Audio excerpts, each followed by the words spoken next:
suis né dans la mission de l'Esprit Saint, un nouveau mouvement religieux sectaire. Par chance, mes parents m'en sortirent vers l'âge de 5 ans.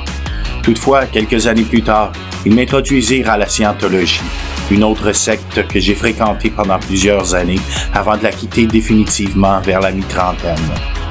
Par la suite, j'ai poursuivi ma quête de sens au travers d'autres mouvements pour terminer mon parcours chaotique chez les évangéliques dans un piteux état. Mon nom est Michel Laflèche-Francoeur. Je suis l'auteur du livre « Les religions de mon père », de la mission de l'Esprit Saint à la scientologie. Dans cet épisode, je m'entretiens avec Jean-Sébastien Bourret et Michel Bellé, des Sceptiques du Québec.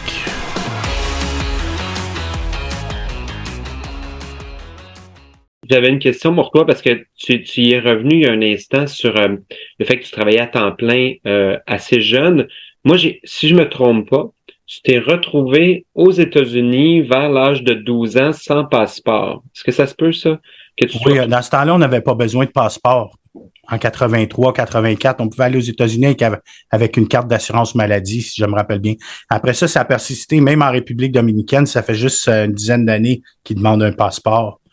Ou sinon, c'est parce que j'étais un enfant, peut-être que j'avais pas besoin de passeport parce que j'avais juste 12 ans, puis que l'autorisation de mes parents était suffisante. J'avais pas de papier, par exemple. Quand tu étais aux États-Unis, oui. Ton père était pas là. Mon père n'a pas pu rester là-bas. Lui, son idée, c'était de rester là aussi, mais il n'a pas pu rester. Alors, il est parti. Moi, j'étais seul là-bas avec une de mes sœurs, mais elle a travaillé dans une organisation à une demi-heure de route où j'étais. Je la voyais jamais. Fait que ton père est parti, c'est ton père qui a amené toi et ta sœur. Il vous a amené tous les deux. Puis vous étiez pas d'autres frères et sœurs, là. C'est toi, ton non, père. J'avais 6 autres frères et sœurs au Québec. Non, c'est ça, mais donc vous êtes 3. Puis à un moment donné, ton père, il quitte, et comme il a cette croyance qu'il a acquis à la mission de l'Esprit Saint, il a cette croyance que à 12 ans, t'es comme plus ou moins un adulte, t'es autonome. Lui, ça y fait pas, ça l'inquiète pas. Puis de toute façon, c'est arrivé souvent qu'il t'abandonne.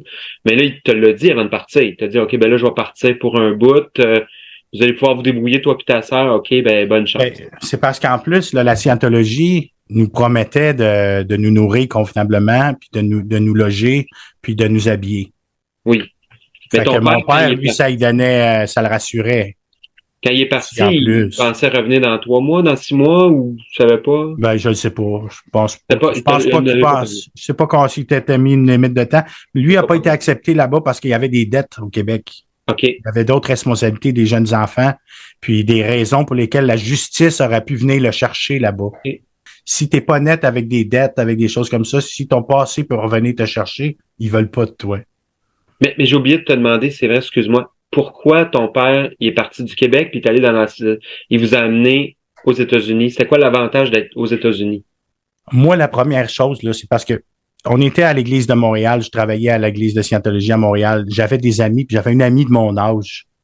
Puis eux autres en Floride, ils viennent dans les petites églises, dans les petites organisations pour nous recruter, pour nous amener.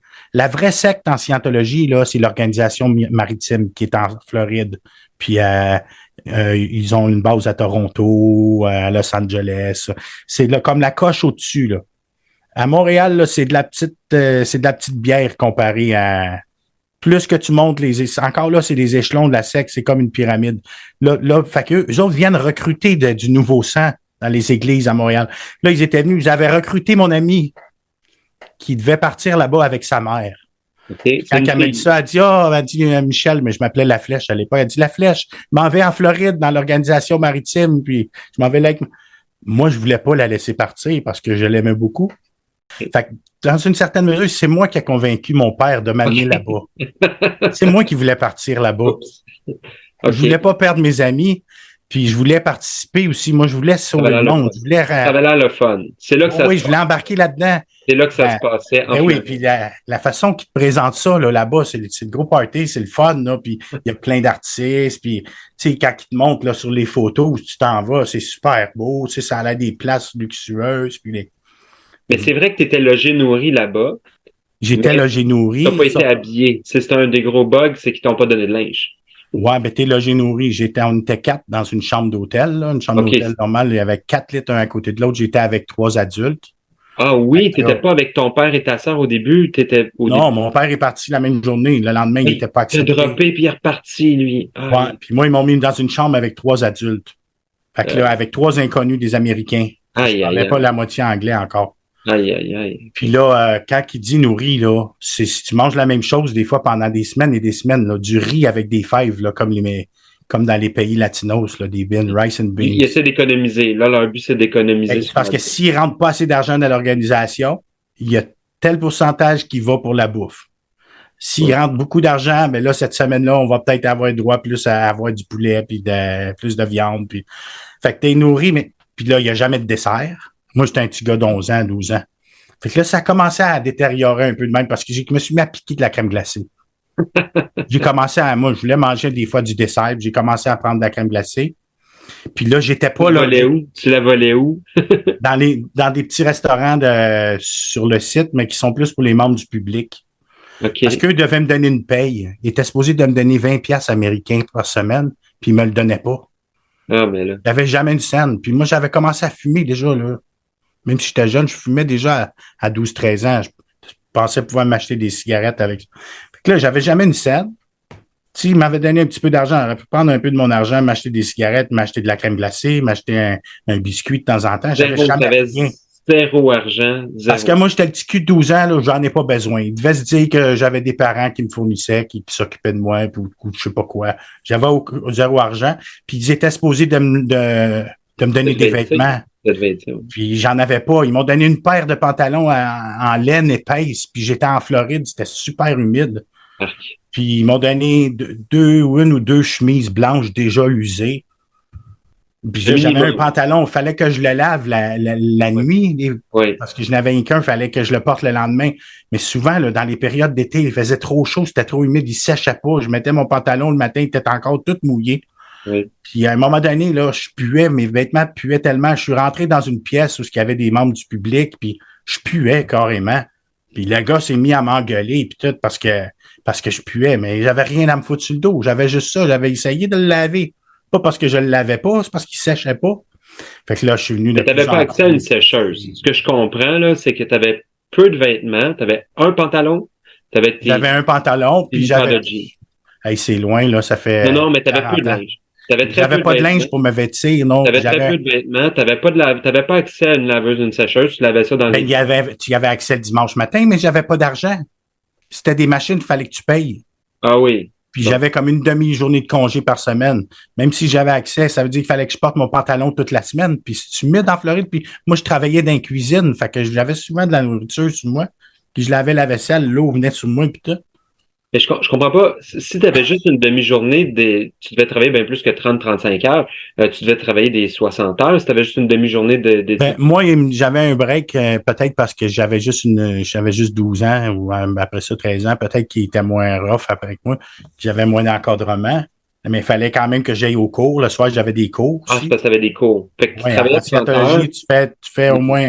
Mais les vrais membres de l'organisation maritime, là, les adultes, sur des postes plus stables, là, c'est du 70-80 heures par semaine, plus leurs heures de cours. Ça travaille là, de 8-9 le matin jusqu'à 11 le soir.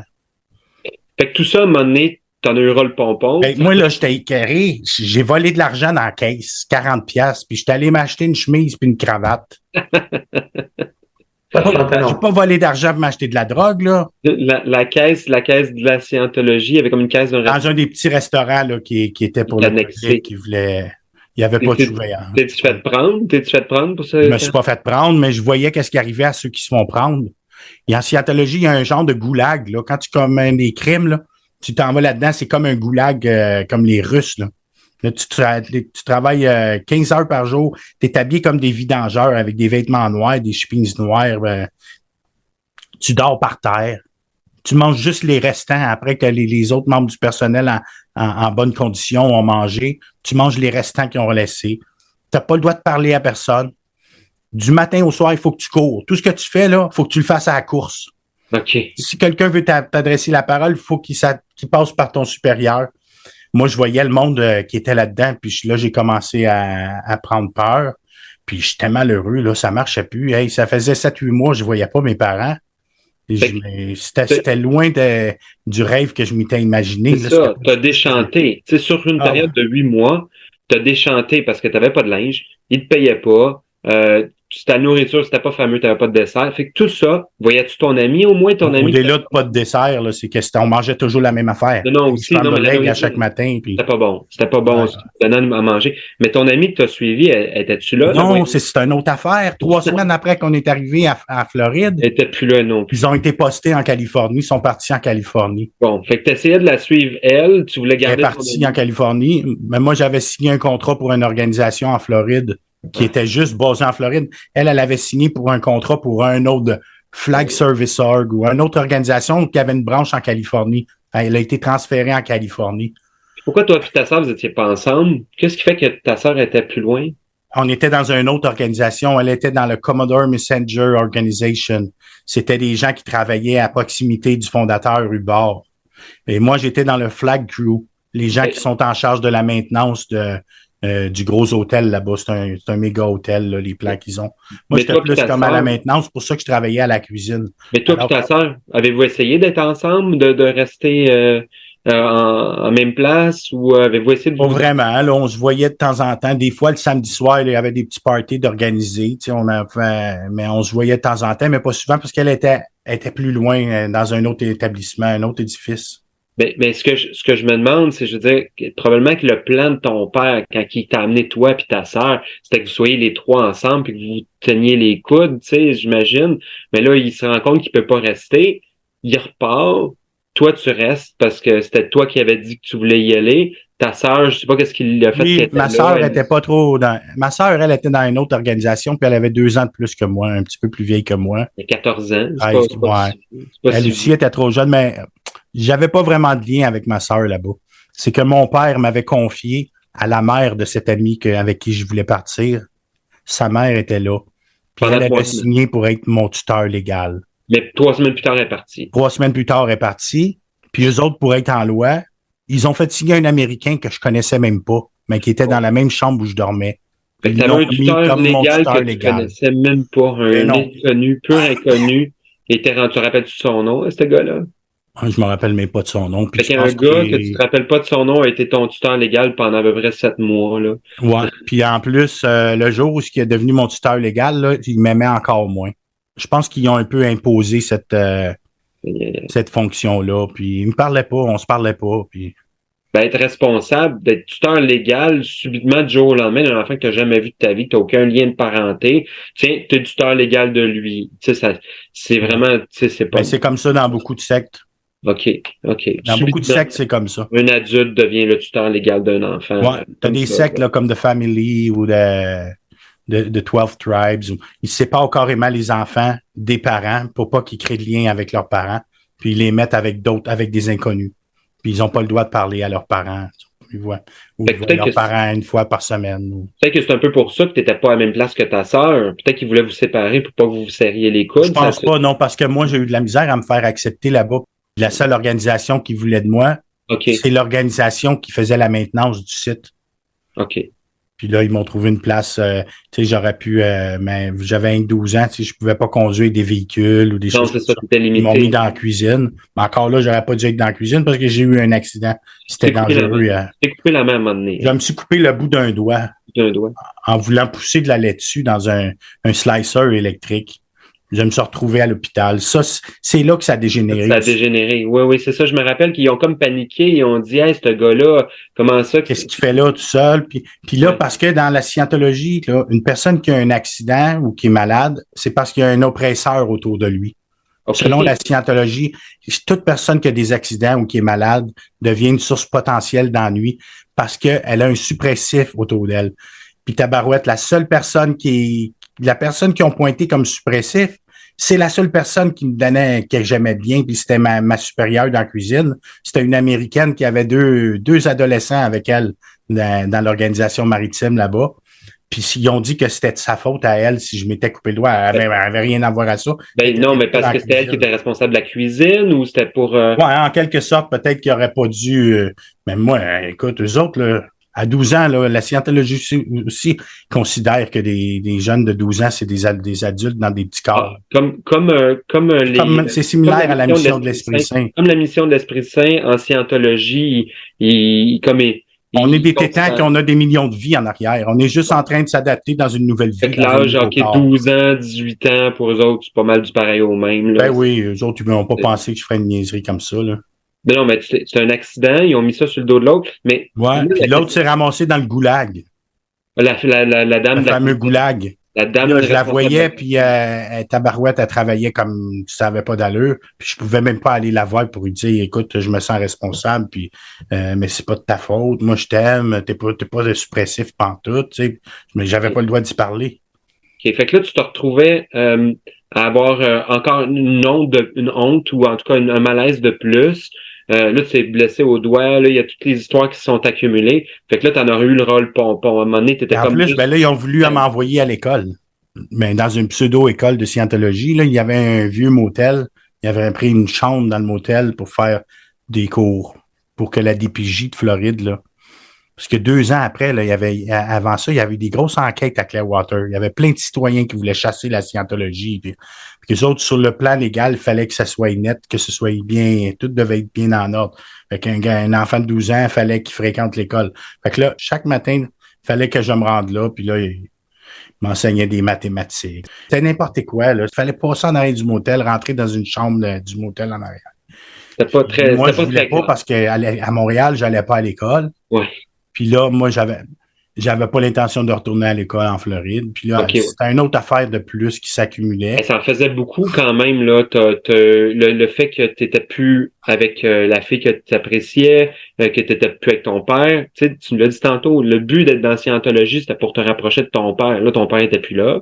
Ouais. T'es tout seul. Tu devais commencer à parler anglais. À ce moment-là, tu devais te débrouiller en anglais. Je commençais, ouais.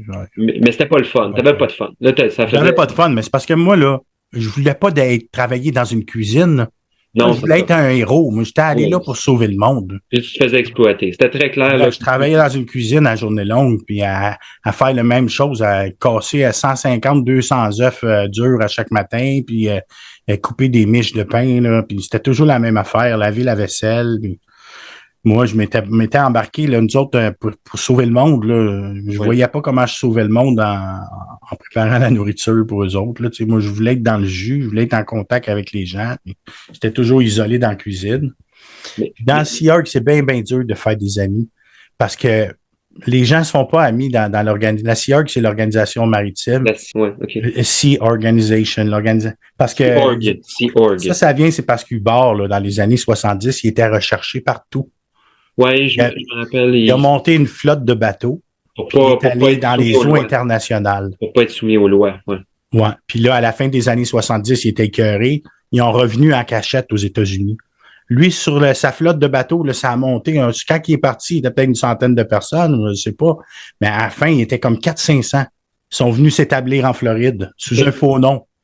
Puis Hubert est rentré en cachette, puis lui est allé s'installer en Californie. Toujours caché, il était encore recherché. Mais là, c'est pour ça qu'ils ont gardé le nom d'organisation maritime quand ils sont installés à terre en Floride. Donc, on allait joindre l'organisation maritime.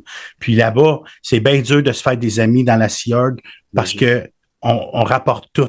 Aussitôt que tu vois que quelqu'un fait quelque chose de pas correct, il faut que tu fasses des rapports de connaissances. La délation est encouragée. Il faut beaucoup, que tout le monde surveille tout le monde. Une espèce d'ambiance paranoïaque, j'imagine. Tout le monde surveille. Exactement. On se check toujours. Puis tu dis quelque chose qui est contraire aux politiques ou tu fais quelque chose ou tu as le malheur de parler contre ton supérieur ou tu peux pas exprimer des émotions. Fait que ça donne quoi d'avoir des amis si tu peux pas exprimer d'émotions? Oui. Puis en plus, on n'a pas le temps. Tout le monde était tellement occupé. Mais c'est une méthode de contrôle social parce que si dès que tu t'éloignes, tu mets un doute, je suis pas sûr, je comprends pas telle affaire, tout de suite, tu vas avoir des problèmes. Tout de suite, t'es dénoncé par écrit, puis ça s'en va dans ton dossier. Personne ne parle de rien, puis tout le monde, oui. Tu sais, c'est vraiment pour... On fait juste travailler. On se concentre sur le travail. Fait que tout est fait pour forcer la soumission.